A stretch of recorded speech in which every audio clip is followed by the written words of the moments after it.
Hello, good morning to all. जैसा कि आप सब जानते हैं, हमने यूजीसी नेट पेपर फर्स्ट की प्रिपरेशन यहाँ पे शुरू कर रखी है।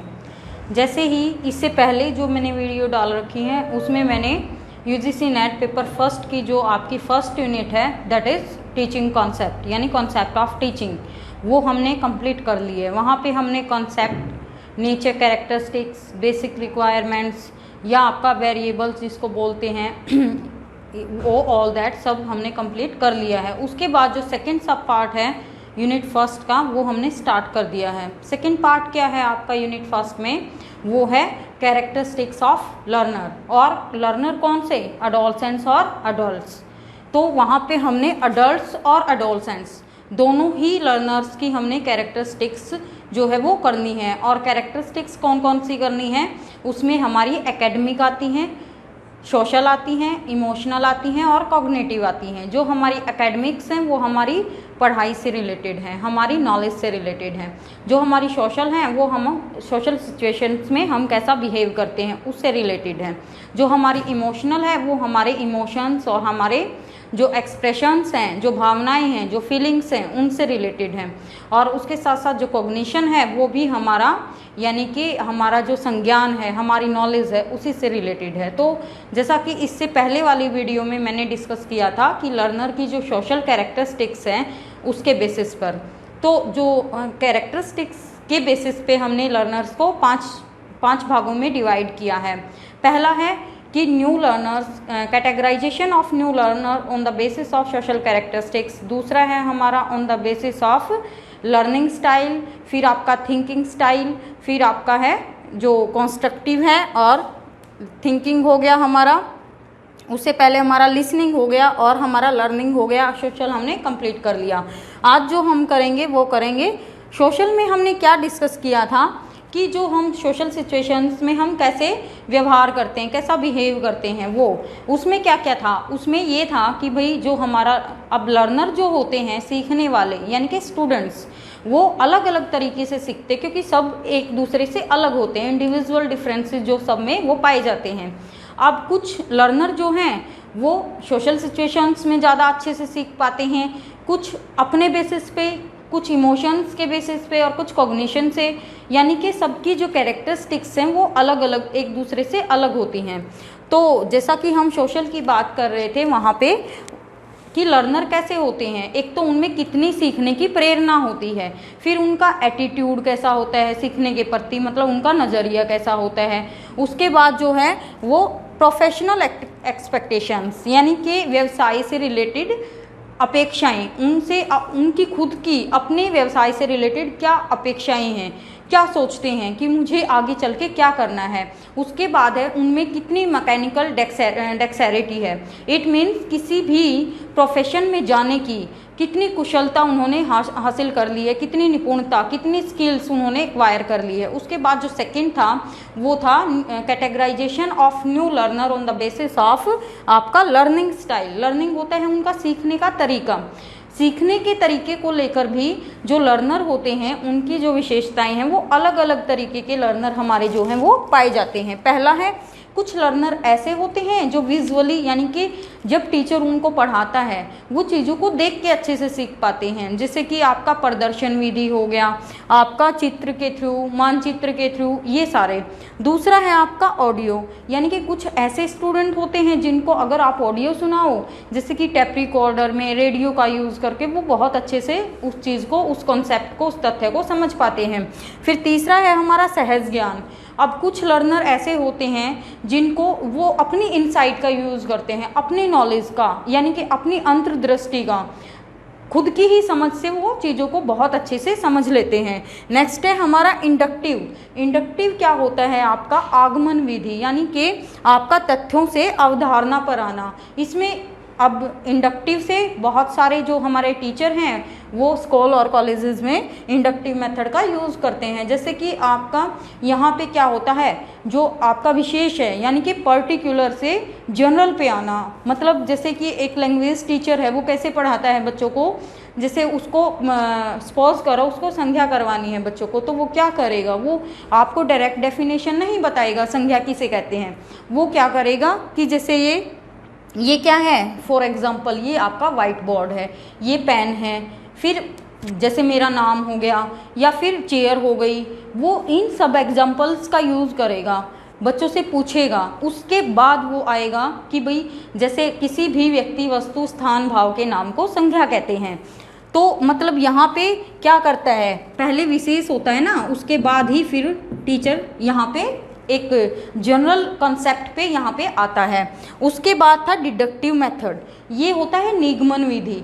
कुछ बच्चे ऐसे होते हैं जिनकी साइंस में या मैथमेटिक्स में ज़्यादा इंटरेस्ट होता है या उनको अच्छे से समझ में आता है, वो क्या करते हैं आपका यहाँ पे निगमन से, मतलब कि निगमन के थ्रू या डिडक्टिव के थ्रू, डिडक्शंस, यानी वो क्या करते हैं अपने कुछ एक्सपेरिमेंट्स के थ्रू ही वो कुछ डिडक्शंस निकालते हैं कि भाई क्या निकल के आया, क्या मतलब कि क्या एक्सपेरिमेंट किया जिससे कि वो जो रूल था वो हमने वेरीफाई किया कि वो सही था कि गलत था। जैसे मैथ्स में होता है, थ्योरम के बेसिस पे आपके एग्जाम्पल्स आपको करवाए जाते हैं। ये जो मेथड है ये आपका साइंस और मैथमेटिक्स के लिए अप्रोप्रिएट है।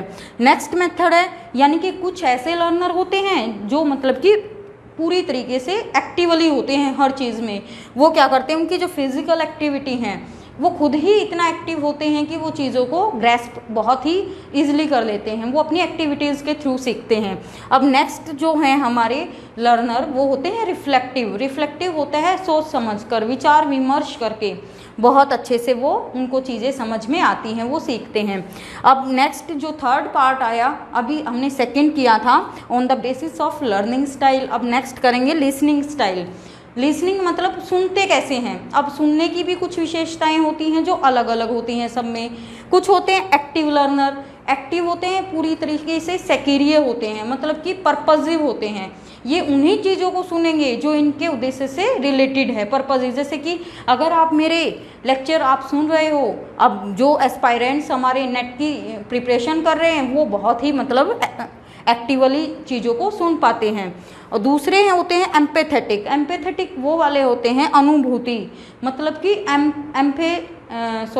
एम्पैथेटिकली वो चीज़ों को ग्रैस्प करते हैं, मतलब अपनी समझ का यूज़ करके उस चीज़ का बिल्कुल निचोड़ निकाल लेते हैं, उसके बिल्कुल बैक तक यानी कि ग्राउंड लेवल पे जाके चीज़ को वो समझते हैं। फिर तीसरे होते हैं हमारे इवैल्यूएटिव एंड क्रिटिकल। इवैल्यूएटिव होता है यानी कि आप मूल्यांकन के थ्रू या फिर आप क्रिटिकली समीक्षा करके, यानी आप उस चीज़ का मूल्य आंकते हो कि आपके लिए वो कितना रेलिवेंट है। फिर समीक्षा करते हो कि क्या इसमें कितने बेनिफिट्स हैं, कितनी इसकी कमियां हैं, वो सारा करके आप चीज़ों को सीखते हो। नेक्स्ट है एप्रिशिएटिव। अब कुछ लर्नर ऐसे होते हैं अगर उनकी आप अप्रिशिएट उनको कर दो तो वो क्या करते हैं उस चीज़ को सीखने के लिए और ज़्यादा मोटिवेट हो जाते हैं और ज़्यादा तत्पर हो जाते हैं। नेक्स्ट है हमारा on the basis of thinking style. अब जो इंडिविजुअल डिफरेंसेस के अकॉर्डिंग हर लर्नर का, हर स्टूडेंट का सीखने का तरीका जो है वो अलग अलग होता है, सोचते भी अलग हैं। तो थिंकिंग स्टाइल के बेसिस पे जो हमारा पहला है वो है रिफ्लेक्टिव थिंकर। कुछ थिंकर ऐसे होते हैं जो चीज़ों को रिफ्लेक्टिवली यानी कि सोच समझ तर्क का यूज़ करते हैं। अब नेक्स्ट है प्रैक्टिकल। कुछ ऐसे सोचते हैं चीज़ों को कि भाई अगर व्यवहारिक जीवन में डेली लाइफ में उस चीज़ की रेलिवेंस है तो वो उसको जल्दी सीख लेंगे, अदरवाइज वो नहीं सीखेंगे। कुछ होते कॉन्सेप्चुअल थिंकर, इट मीन्स आपके वैचारिक।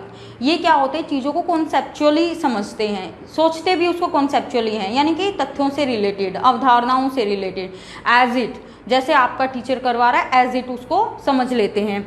नेक्स्ट है हमारा on the basis of constructive style. Constructive में क्या आता है आपका रचनावादी। अब जो लर्नर होते हैं वो कॉन्स्ट्रक्टिवली भी चीज़ों को अलग अलग उनकी विशेषताएं होती हैं जिससे कि वो सीखते हैं। पहला एंगेज, यानी कि ऐसे लर्नर इनकी जो विशेषता होती है वो ये होती है कि ये चीज़ के अंदर घुस जाते हैं, अपने आप को शामिल कर लेते हैं उस चीज़ में, तो ये प्रेरित होते हैं, खुद ही मोटिवेटेड होते हैं सीखने के लिए। दूसरा होता है एक्सप्लोर, यानी कि ये वाले लर्नर ऐसे होते हैं क्योंकि रचनावादी का मतलब यही है कि आप कितना क्रिएटिवली उस चीज़ को सीख पा रहे हो। दूसरा है एक्सप्लोर करना, उसको खोल के समझना, जो आपको टीचर ने बताया सो बताया, उसके बाद आप उसको अपने लेवल पे जाके आप उसको और ज़्यादा एक्सप्लोर करके समझते हो। एक्सप्लेन करना मतलब अब आप उसकी व्याख्या करते हो कि है क्या ये चीज़। फिर इलेबोरेट, यानी आपने जो सीख लिया और उसके बाद आप उसको कितना इलेबोरेट कर पा रहे हो, कितना आप प्रैक्टिकल एस्पेक्ट को सीख पा रहे हो, उसको अपना यानी कि व्यवहारिक जो आपकी लाइफ है, आपकी जो प्रैक्टिकल लाइफ है उसमें कितना आप उस चीज़ का यूज़ कर पा रहे हो, उस बेसिस पर भी आप सीखते हो। इवैल्यूएशन, आप उस चीज़ का मूल्यांकन करते हो, अगर मूल्यांकन में आप उस चीज़ की वैल्यू आंकते हो तो अगर वैल्यू है आपके लिए तो आप जल्दी सीख लोगे। उसके बाद जो हमने ये पांचों कर लिए हमारे, कि हमारा जो कैटेगराइजेशन ऑफ लर्नर है हमने सारा कर लिया यहाँ पे। उसके बाद एक बेसिक डिफरेंसेस बताती हूँ मैं आपको एडोलसेंट्स और अडल्ट्स में। जो एडोलसेंट्स होते हैं वो हमारे किशोर होते हैं, यानी कि अभी जो कॉलेज लेवल पे आते हैं आफ्टर हायर सेकेंडरी स्कूल के बाद। और जो अडल्ट्स होते हैं वो होते हैं हमारे कॉलेज लेवल से, जब तक हमारी एजुकेशन चलती है तब तक। तो जो अडल्ट्स होते हैं वो तो होते हैं, उनका नेचर कैसा होता है, वो प्रॉब्लम ओरिएंटेड होते हैं, वो किसी भी चीज़ को एज इट नहीं लेते हैं, वो हर चीज़ को प्रॉब्लम मान के लेते हैं। जब उनको कुछ भी करना हो तो उनका जो नज़रिया होता है, जो पर्सपेक्टिव होता है किसी भी चीज़ को देखने का, वो प्रॉब्लम ओरिएंटेड होता है। लेकिन जो हमारे एडोलसेंट्स किशोर होते हैं वो क्या होते हैं, सब्जेक्ट ओरिएंटेड होते हैं। वो उनको किसी चीज़ से कोई मतलब नहीं होता, वो केवल उन्हीं चीज़ों को सीखेंगे जो उनके सब्जेक्ट में है, एंड आफ्टर दैट वो एग्ज़ाम पास करके निकल जाते हैं, वो उनको कोई मतलब नहीं है प्रॉब्लम ओरिएंटेड से। नेक्स्ट है हमारा रिजल्ट ओरिएंटेड। जो अडल्ट्स होते हैं उनको फीडबैक चाहिए, बट जो हमारे एडोलसेंट्स होते हैं वो क्या करते हैं, वो डे ड्रीमिंग करते हैं, मीन्स वो फ्यूचर ओरिएंटेड होते हैं। उनको क्या होता है कि भाई हमें इस फ्यूचर में जाना है, वो उस चीज़ के लिए एफर्ट्स इतना नहीं करते हैं, बट वो सोचते ज़्यादा हैं कि हमें आगे चलकर ये वाला फ्यूचर या ये वाला प्रोफेशन हमें चूज़ करना है। फिर है सेल्फ डायरेक्टेड, अपने हर एक काम के लिए या हर एक लर्निंग के लिए ये खुद से ही डायरेक्टेड होते हैं, सेल्फ स्टडी को ये प्रेफर करते हैं।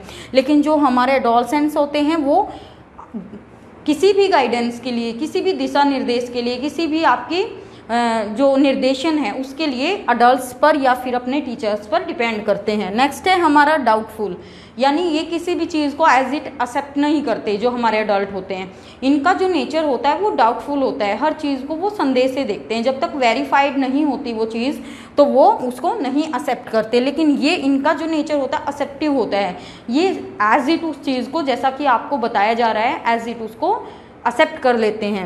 नेक्स्ट है ये अपने हर काम के लिए या जो भी ये सीखते हैं उसके लिए ये खुद ही रिस्पॉन्सिबल होते हैं। लेकिन ये जो होते हैं ये डिपेंडेबल होते हैं, इनको अपने जो भी अडल्ट्स हैं या जो भी टीचर्स हैं, जो भी इनके बड़े हैं उनकी जो है हेल्प चाहिए या उनके ऊपर ही हर चीज़ के लिए ये डिपेंड होते हैं। तो जैसा कि आप सबने देखा, हमने अपनी यूनिट फर्स्ट का सेकेंड पार्ट हमने यहाँ पे ख़त्म कर लिया है। इसके बाद हमारा एक टॉपिक ये बचता है इंडिविजुअल डिफरेंसेस। हमारी जो नेक्स्ट वीडियो आएगी उसमें हम करेंगे इंडिविजुअल डिफरेंसेस। और अगर आपको मेरी वीडियो अच्छी लगे तो आप मेरे चैनल को सब्सक्राइब कीजिए और बेल आइकन का जो बटन है उसको प्रेस कीजिए ताकि जो आगे आने वाली वीडियोज़ हैं उनकी नोटिफिकेशन सबसे पहले आप तक पहुंच पाए। तो थैंक यू फॉर लिसनिंग, तब तक के लिए बाय बाय।